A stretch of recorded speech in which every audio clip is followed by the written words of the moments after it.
आप सभी ने वर्तमान परिस्थिति की जो गंभीरता है उसका आकलन करते हुए कई महत्वपूर्ण बिंदु आज सामने रखे हैं और कई जरूरी सुझाव भी दिए हैं।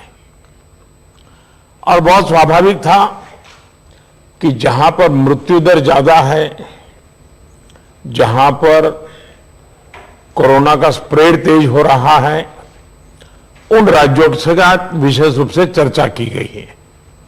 लेकिन बाकी राज्यों के पास भी काफी अच्छे सुझाव हो सकते हैं। तो मैं आग्रह करूंगा कि ऐसे कोई पॉजिटिव सुझाव जो जरूरी हैं, आपको लगता है, वो मेरे तक पहुंचाइए ताकि कोई न कोई रणनीति बनाने में वो उपकारक होंगे। अभी यहां जो भारत सरकार की तरफ से स्वास्थ्य सचिव की तरफ से प्रेजेंटेशन रखा गया, उससे भी स्पष्ट है कि एक बार फिर चुनौतीपूर्ण स्थिति बन रही है। कुछ राज्यों में स्थिति ज्यादा चिंताजनक है। ऐसे में गवर्नेंस सिस्टम में सुधार ये बहुत आवश्यक है। ये मैं समझ सकता हूं कि साल भर की इस लड़ाई के कारण व्यवस्था में भी थकान आ सकती है, ढीलापन भी आ सकता है। लेकिन ये 2-3 सप्ताह और अगर हम टाइट करें और अगर गवर्नेंस को बराबर मजबूत करें, इस पर हमने बल देना चाहिए। साथियों, आज की समीक्षा में कुछ बातें हमारे सामने स्पष्ट हैं और उन पर हमें विशेष ध्यान देने की जरूरत है। पहला, देश फर्स्ट वेव के समय की पीक को अब तेज है। दूसरा, महाराष्ट्र, छत्तीसगढ़, पंजाब, मध्य प्रदेश, गुजरात समेत कई राज्य फर्स्ट वेव की पीक को भी क्रॉस कर चुके हैं। कुछ और राज्य भी इस ओर तेजी से बढ़ रहे हैं। मैं समझता हूं कि हम सबके लिए एक चिंता का विषय है, सीरियस कंसर्न है। और तीसरा, इस बार लोग पहले की अपेक्षा बहुत अधिक कैजुअल हो गए हैं। अधिकतर राज्यों में प्रशासन भी सुस्त नजर आ रहा है। ऐसे में कोरोना के केसेस की इस अचानक बढ़ोतरी ने मुश्किलें ज्यादा पैदा की है। कोरोना के प्रसार को रोकने के लिए फिर से युद्ध स्तर पर काम करना आवश्यक है। साथियों, इन तमाम चुनौतियों के बावजूद हमारे पास पहले की अपेक्षा बेहतर अनुभव है, पहले की अपेक्षा अच्छे संसाधन है और अब एक वैक्सीन भी हमारे पास है।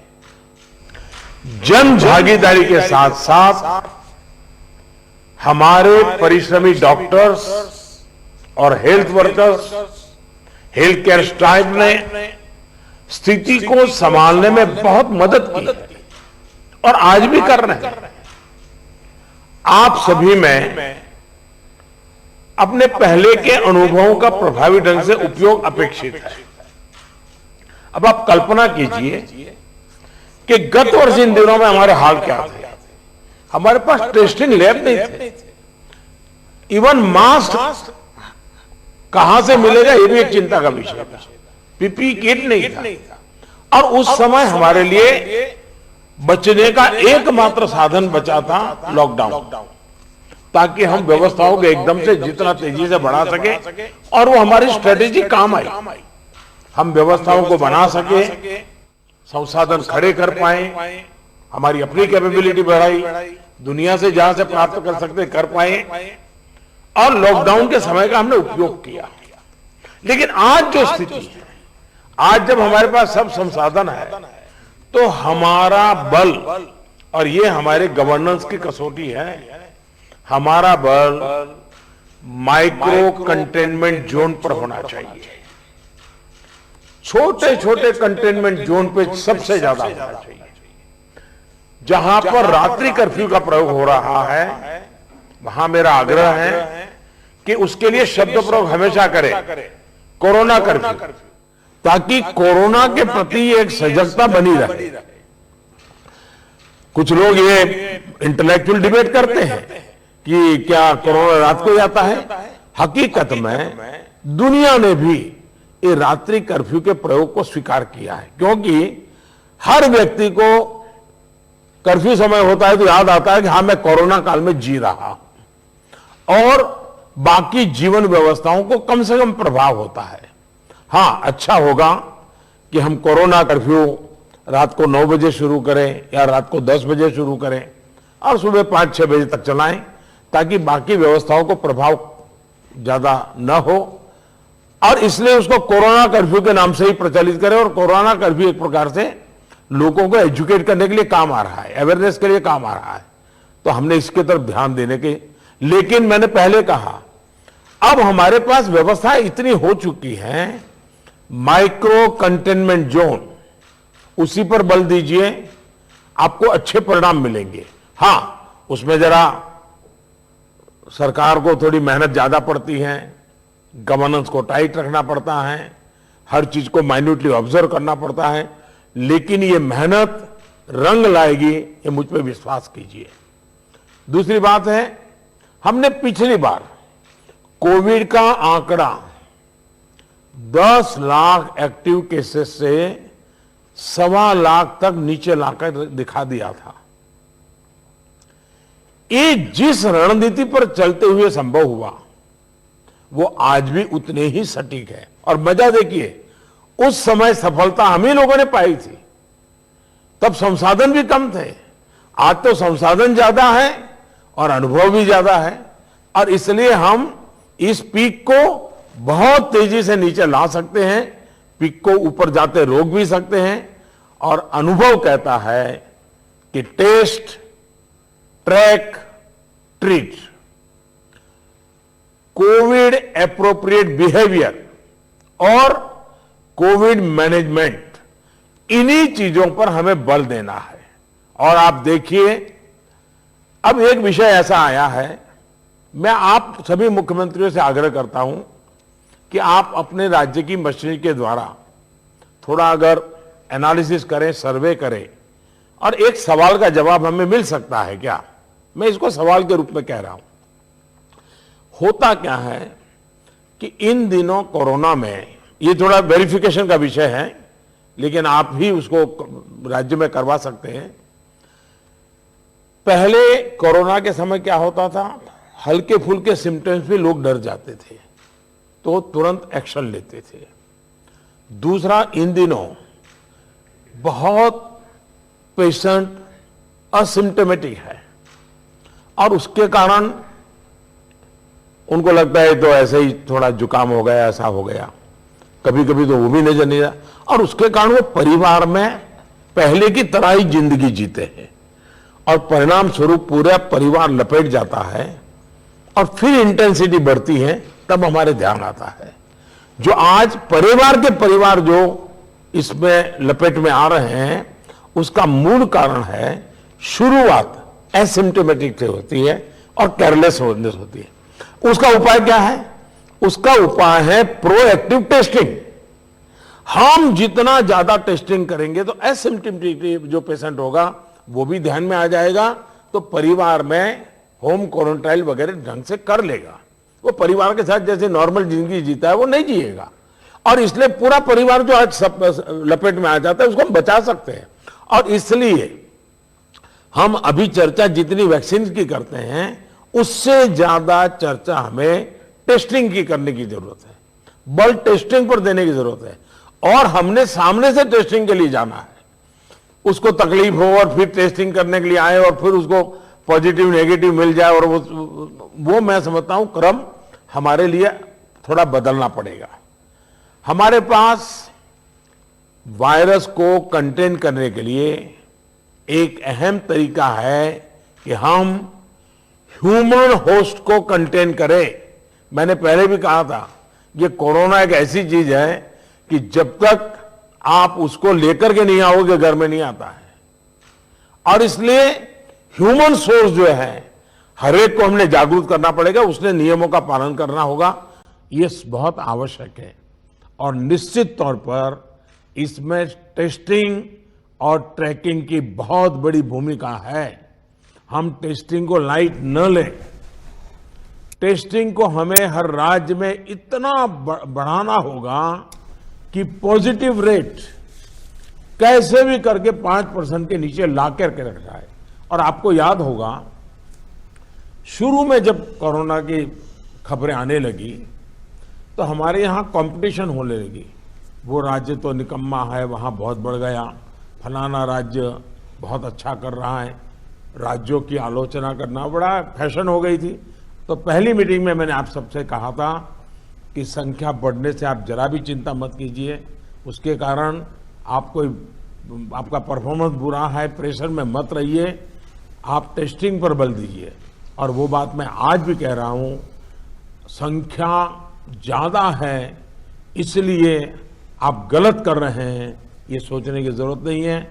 आप टेस्टिंग ज्यादा करते हैं, उसके कारण पॉजिटिव केस नजर आते हैं, लेकिन बाहर निकलने का रास्ता वही है। और जो आलोचना करने वाले हैं, थोड़े दिन आलोचना सुननी पड़ेगी, लेकिन रास्ता तो टेस्टिंग का ही है। टेस्टिंग के कारण आंकड़ा बड़ा आ जाता है, आने दीजिए। उसके कारण कोई राज्य अच्छा है, कोई राज्य बुरा है, ऐसा मूल्यांकन का तरीका ठीक नहीं है। और इसलिए मेरा आपका आग्रह है कि इस प्रेशर से बाहर निकल जाइए, टेस्टिंग को बल दीजिए, भले पॉजिटिव केस ज्यादा आते हैं आने दीजिए, लेकिन उसी का तो हम उपाय कर पाएंगे। और हमारी टारगेट 70%, 70% RT-PCR टेस्ट करने का है। कुछ जगह से मेरे पास खबर आई है, मैंने वेरीफाई नहीं किया है, कि कुछ लोग जो RT-PCR टेस्ट कर रहे हैं उसमें जो सैंपल लेते हैं उसमें बहुत लेथार्जिक है, ऐसे ही मुंह के आगे ही से सैंपल ले लेते हैं। ऐसा है, बहुत गहरे जाकर के सैंपल लिए बिना रियल रिजल्ट मिलता ही नहीं है। अगर आपने ऊपर ऊपर से ले लिया मुंह में थोड़ा सा डाल करके, तो जो रिजल्ट आएगा वो तो नेगेटिव ही आने वाला है। और इसलिए जब तक सुई को अंदर डाल करके सैंपल नहीं लेते हैं, जिन राज्यों में ये हो रहा है इसको रोकने के लिए कोशिश कीजिए। भले पॉजिटिव केस बढ़े, चिंता मत कीजिए, लेकिन पॉजिटिव केस होगा तो ट्रीटमेंट होगा, लेकिन वो नहीं होगा तो घर में फैलाता रहेगा, पूरे परिवार को, पूरे मोहल्ले को, पूरे टेनामेंट को, सबको लपेट लेगा। हमने पिछली मीटिंग में भी इस पर चर्चा की थी कि RT-PCR टेस्ट बढ़ाने की जरूरत है। और फिर मैं कहता हूं कि प्रॉपर सैंपलिंग और प्रॉपर होना चाहिए। आपने देखा होगा, कुछ लैब सबको निगेटिव दे रही है, कुछ लैब सबको पॉजिटिव दे रही है, तो ये तो अच्छी चित्र नहीं है। तो कहीं कुछ कमी है और ये गवर्नेंस के माध्यम से हमने चेक करना होगा। कुछ राज्यों को इसके लिए इंफ्रास्ट्रक्चर बढ़ाने की जरूरत होगी, लेकिन इसे जितनी तेजी से करेंगे उतना ही मददगार होगा। लैब्स में शिफ्ट बनाने की जरूरत करनी है, तो मैं समझता हूं इसे भी किया जाना चाहिए। साथ ही मैंने जैसे पारण में कहा, कंटेनमेंट जोन्स में टेस्टिंग पर हमें बहुत बल, जिस कंटेनमेंट जोन तय करें उसमें एक भी व्यक्ति टेस्टिंग के बिना रहना नहीं चाहिए। आप देखिए, आपको परिणाम फटाफट मिलना शुरू हो जाएगा।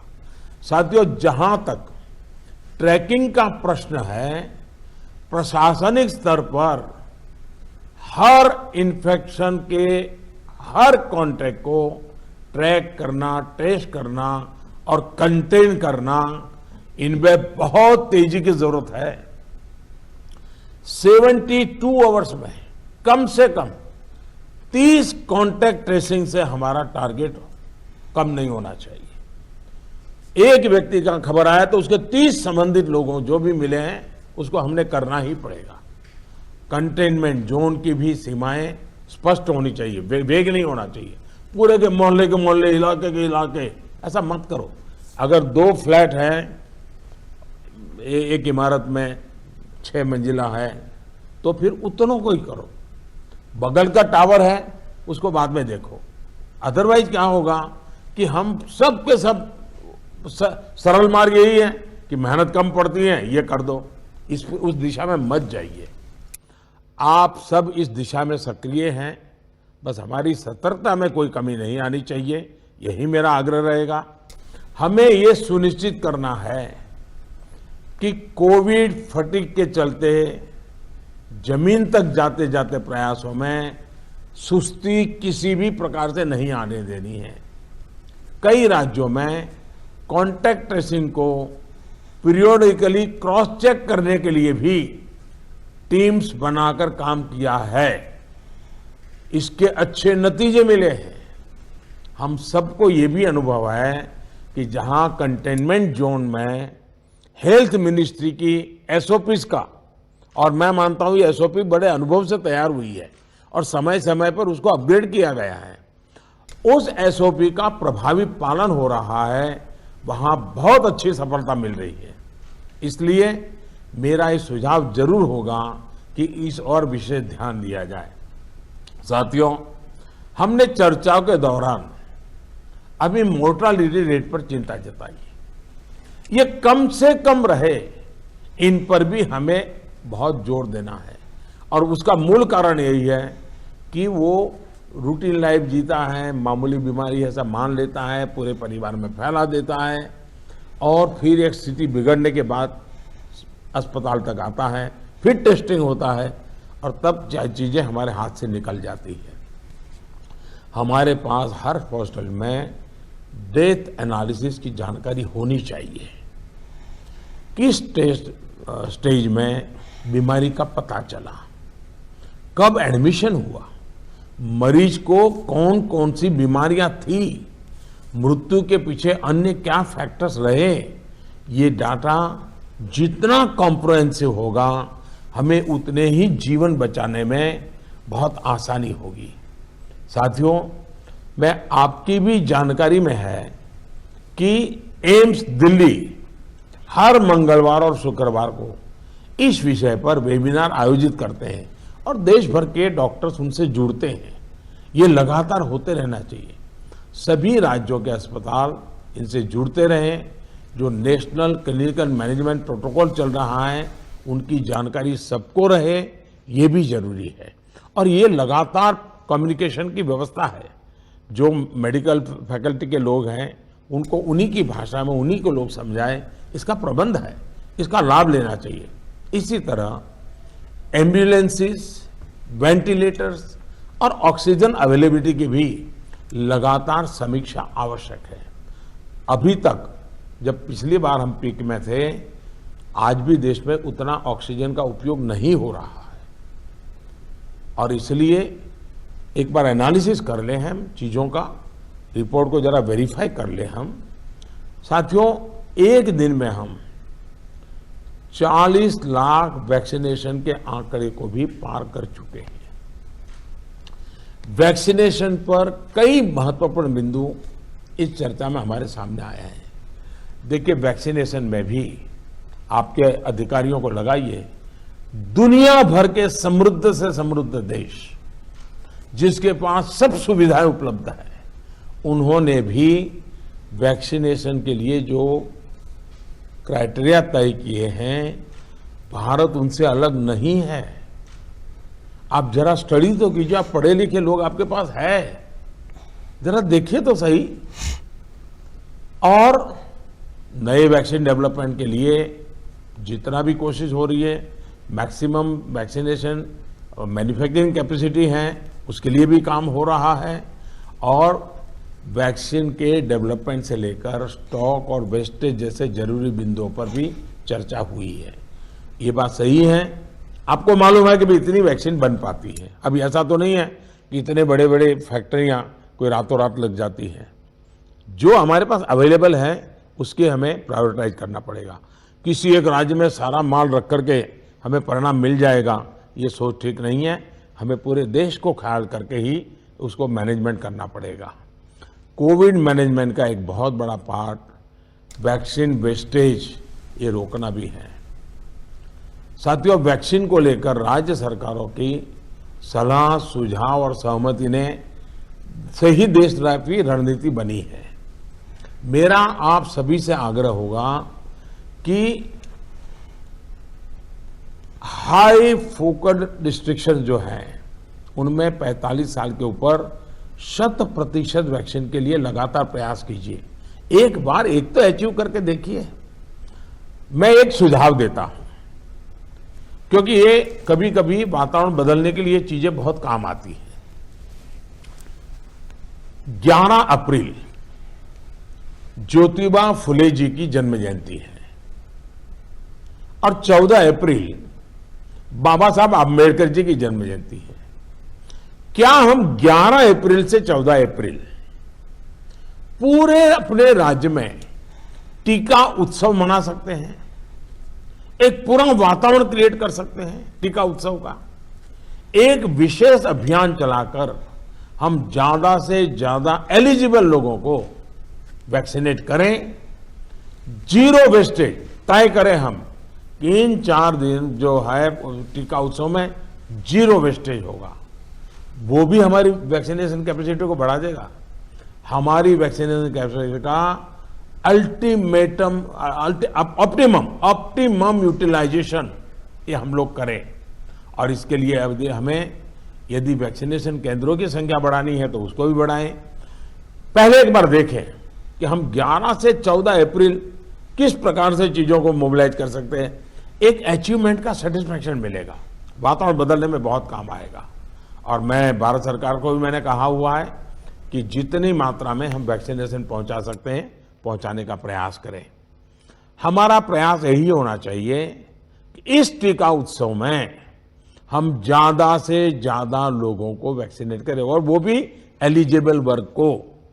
मैं देश के युवाओं से भी आग्रह करूंगा कि आप अपने आसपास के भी 45 साल के ऊपर के जो लोग हैं उनको वैक्सीन लगाने के लिए मदद करिए। मेरी नौजवानों से विशेष अपील है, आप हेल्दी हैं, सामर्थ्यवान हैं, आप बहुत कुछ कर सकते हैं, लेकिन अगर मेरा देश का नौजवान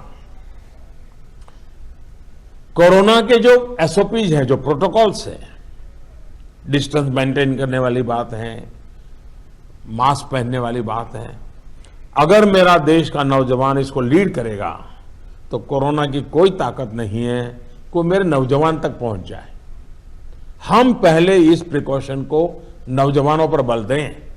नौजवानों को वैक्सीन के लिए जितना हम मजबूर करना चाहते हैं उससे ज्यादा उसको प्रोटोकॉल के लिए प्रेरित करें। अगर हमारा नौजवान इसको बीड़ा उठा लेगा, खुद भी प्रोटोकॉल का पालन करेगा, औरों से भी करवाएगा, तो आप देखिए वही स्थिति जैसे हम एक बार पीक पर जाकर के नीचे आए थे, दोबारा हम आ सकते हैं। इस विश्वास के साथ हम आगे चल सकते हैं। सरकार ने एक डिजिटल व्यवस्था बनाई है जिससे लोगों को वैक्सीन में मदद मिल रही है और बहुत अच्छा अनुभव सब लोग लिखते भी हैं कि भाई मुझे बहुत अच्छा अनुभव रहा।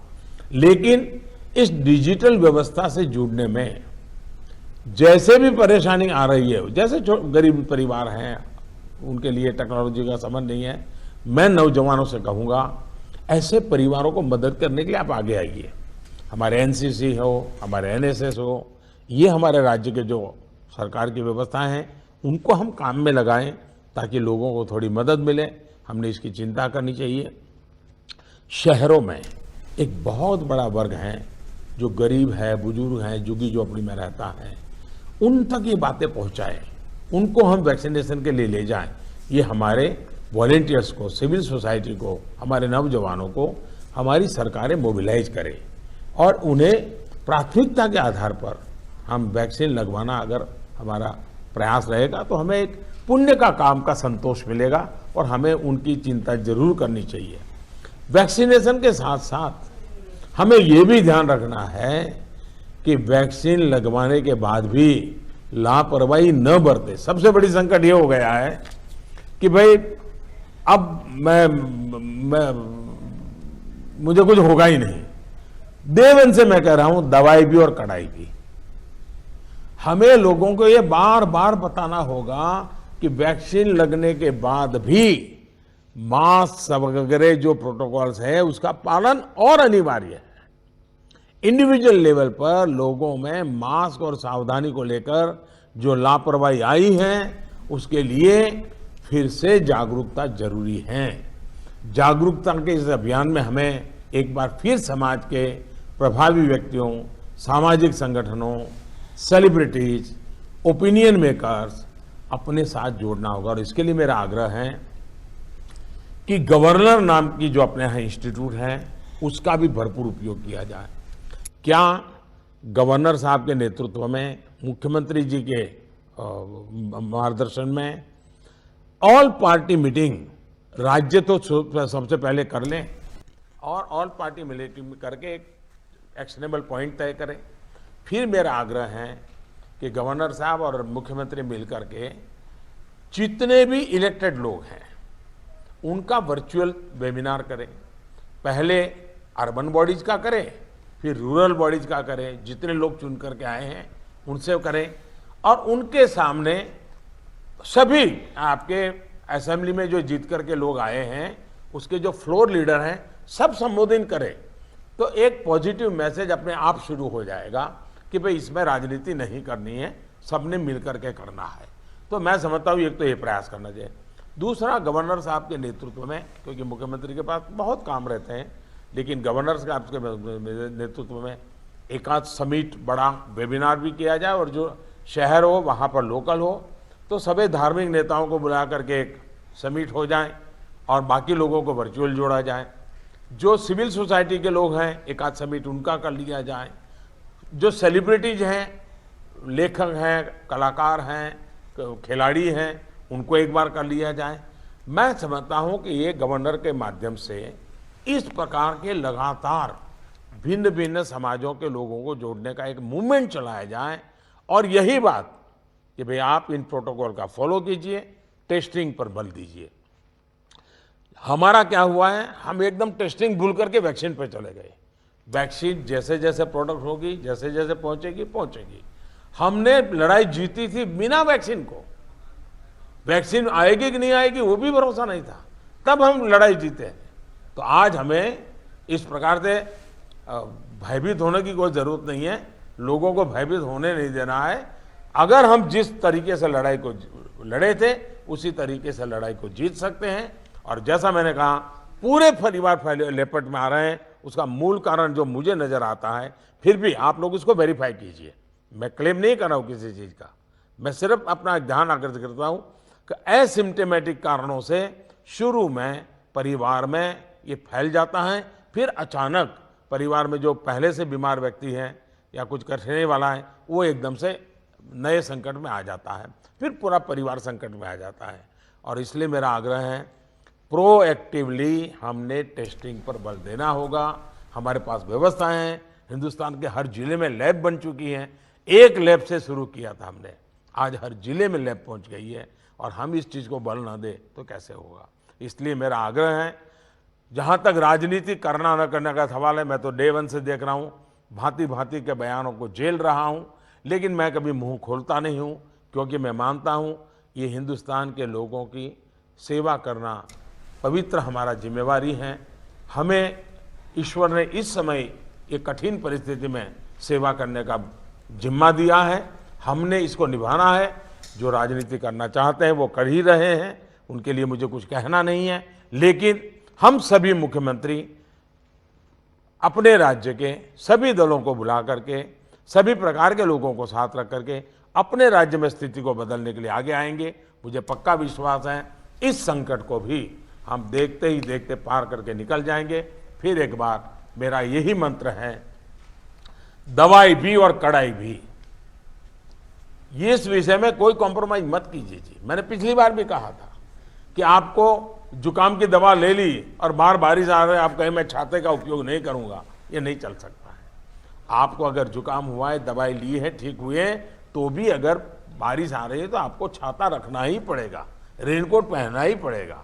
वैसा ही ये कोरोना एक ऐसी बीमारी है, जैसे हर प्रोटोकॉल में फॉलो करते हैं, इसको भी करना पड़ेगा।